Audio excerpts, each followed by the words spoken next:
Wanyasi is also accompanied here. Your son,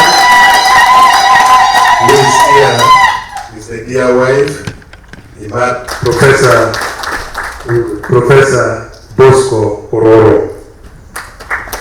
Amongst the team, the biggest gift you can give us today, what we can carry, the biggest is to tell us exactly what you expect of us. What you are doing is exactly what I expect from the country.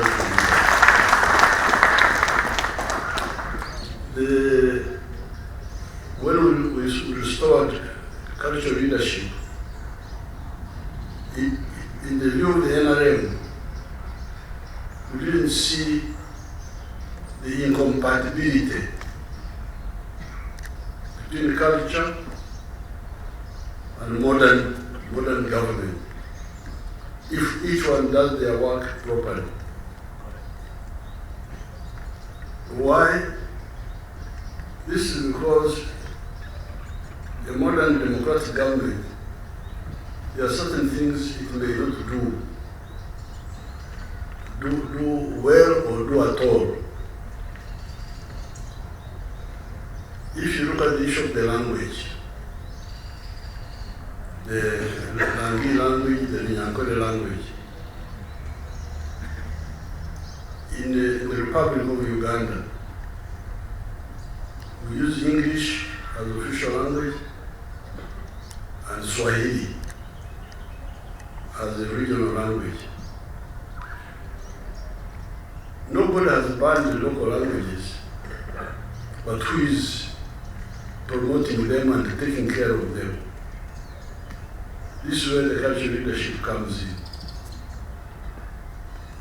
Because in the school system they are not very clear. It's not, in the past they used to teach in the schools vernacular, what they call vernacular.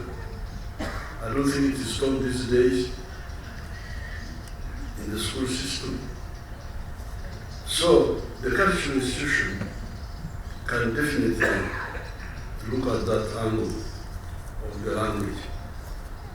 When a government of a country like Uganda may not have time to do it properly, and I can see some gaps there when it comes to the language. Then you have the culture. Take for instance, the African societies are very strong because of their ancient cultures.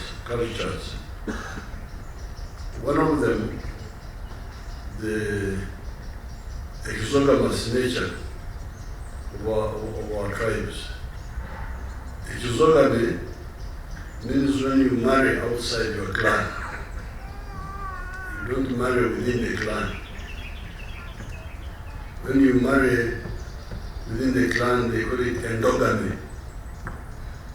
Many of the tribes of Uganda are exogamous. But who is following it up? I don't think even the bishops and the reverends and the sheikhs, I don't think they are following it very closely. DC can marry, or the town clerk can marry a boy and a girl, but have you got clearance from the clans that who can elaborate that more? But I can see there's a gap there. In a modern government, somebody may not look after that. And then the transformation of society. For me, because the government will be the one to do the infrastructure, the roads, the what. But as I keep telling the people I address, Longo is not the same as Lonyo. And this is where the crisis has been. By 1970, this road from Kampala to Gulu up to even Lida had already been tarmac. Because I drove on it when we were in 1968.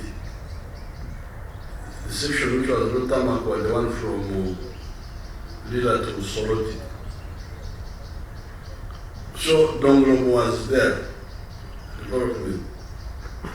But still, you still had Chan there. Donglobo, Tikan, but Chan also Tikan. Just side by side. And that's why we say, please, wake up these people so that they know that Lonyo belongs to an individual, to a family, to a company. While Donglobo is for all of us, it's ours. So if you have gotten the 2 acres, and you grow 1 acre for cotton, the other acre for cassava for the family, is 1 million which you get from the 1 acre enough to support your family. That's what we say, please, depending on the land holding of family, choose the right enterprise. This is where coffee passes. Because coffee, if you do a little bit of irrigation, you may get about 18 million from 1 acre in a year. And fruits, I brought those fruits have got very good money. In 1 acre you can get quite a lot of money, sometimes even as much as 30 million. The mangoes, the oranges, and the pineapples. So therefore, the cultural institutions, number 1, language. Number 2, culture. You look at you audit. Her Royal Highness, the Navigator, one had a conference of women, the cultural women. And she came to me and I said, but what culture are you going to tell your people? You need to audit the traditional culture, the old culture, because some of the practices are out of date. So we can really have a strong society if we audit the old culture, remove the irrational ones, and maintain the rational and correct ones. Shall be very strong, and this is for you to do. But then the third one I see is emphasizing Lonyo. Not Donglobo, the government is already doing. And many people are clear about that, but where they get confused is Lonyo.